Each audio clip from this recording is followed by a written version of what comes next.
Hello and welcome to another episode of my Productivity Mastery series. My name is Pullein, and in this week's episode I want to explain to you about how you can take two things from different professions and use them in your own world. Now these two professions is the medical profession and the aviation industry. Now let's take the aviation industry first. Pilots have been using checklists since around about 1930 something. And checklists have been proven to be able to have saved millions of people's lives because it enables pilots to check that everything is working correctly and there are no faults in the system. And as planes have become even more advanced and technology has advanced, these checklists are becoming more and more important. And so if you use checklists in your day-to-day work, you can actually utilize the power of these checklists to make sure things are being done basically in their correct order, but most importantly that they are actually being done. And I did a video on this a while ago about the checklist, a book that I actually read called The Checklist Manifesto, which is a brilliant book, by the way. But it shows you how you can incorporate checklists into your daily lives. And so, for example, a checklist can be used for your weekly review, your daily review, your morning routines and your evening routines. You can use checklists.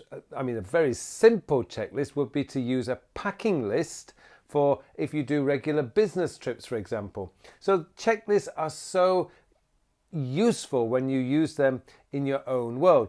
But the second one, which I haven't covered before in a video, is to use the medical profession's 5-point triage. Now this is usually used in emergency rooms, but it can be used in disasters and other emergencies. And essentially there are 5 levels that the medical profession will use to make an assessment on the severity of a patient's injuries or illness. Now the first level is level 1, and that means that the patient needs immediate response. If you don't give them immediate response, they will die. And so it's like the number 1, as soon as they come into the emergency room, they are attended to immediately because it's a life or death situation. Level 2 is within the next 30 minutes. It's roughly something like that, within the next 30 minutes. Level 3 within the next hour. Level 4 within the next 2 hours. And level 5 is non-urgent.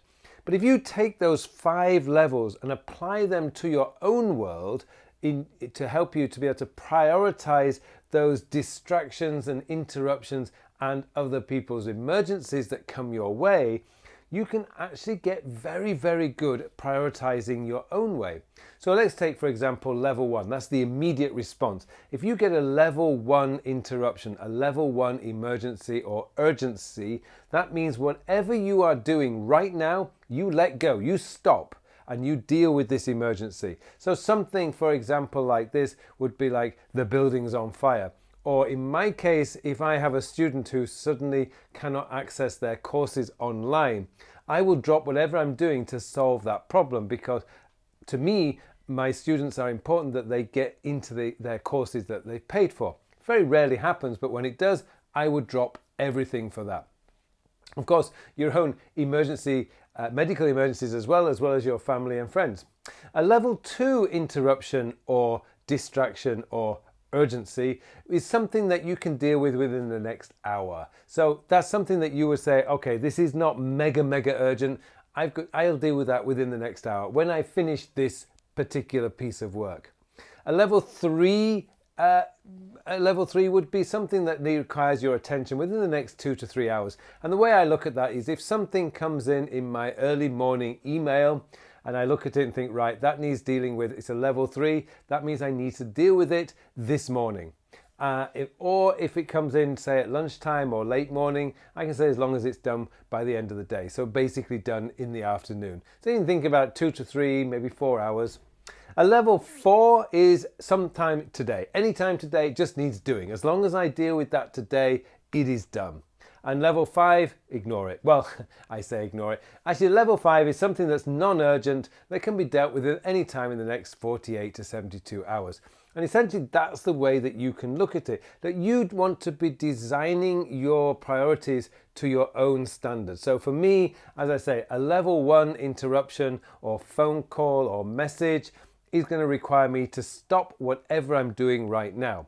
A level 2 means I need to respond to it within the next hour. A level 3, sometime in the morning or sometime in the afternoon, depends what time of day it is.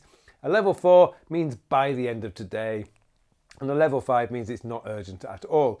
And that's the way I've developed my own prioritization system over the last 2 or 3 years, because they're always coming in, but I've also got work that what I've done is I've already prioritized my work for the day, but we're going to get interruptions coming in and I have to make decisions. Now, the problem is if you start saying that everything is a level 1 or a level 2, then you're just not going to get your work done. It's just crazy making. It's going to create a lot of stress and overwhelm. And if you decide that everything is a level 1 or level 2, then you're making a huge mistake. Equally, if you treat everything as a level 5, you're not going to be doing your work very well. So this is a really good way of being able to monitor how you are prioritizing your work. So you can actually create this own, you can create a little post-it and put it on your computer, maybe create it as a background on your desktop, and you can start training yourself, because in the medical profession, you actually have triage nurses who are training themselves or being trained to make these decisions. The medics are trained to make these decisions quickly and effectively. And you can train yourself to make these decisions. When you make these decisions in a kind of educated way, if you like, an educated decision, you are going to find yourself much more efficient and much more productive. Well, I hope this has helped you. I'm going to put this, my own 5-level system in the show notes below. So if you want to copy and paste that into your own system, that's great. But remember, what you want to be doing is building this into your own system rather than just copying mine or even going to the medical professions and looking at theirs. Make your own decision on the levels of urgency. So I hope you got some value from this. Don't forget to check out my Create Your Own Apple Productivity course if you're in the Apple ecosystem. It's a brand new, well, it's not brand new, but it's been updated to include iOS 13 and OS Catalina. It just remains for me now to wish you all a very, very productive week. Thank you for watching this video. Now, if you have enjoyed these Apple videos that I'm doing and you want to build your very own Apple productivity system, then please check out my Create Your Own Apple Productivity System course, which is available from my Learning Center and is incredible value, and it will show you how to bring all these parts together, the Notes app, iCloud, reminders and calendar, into one beautiful productivity system. Check out the course here. The details are below, and I hope to see you in the course.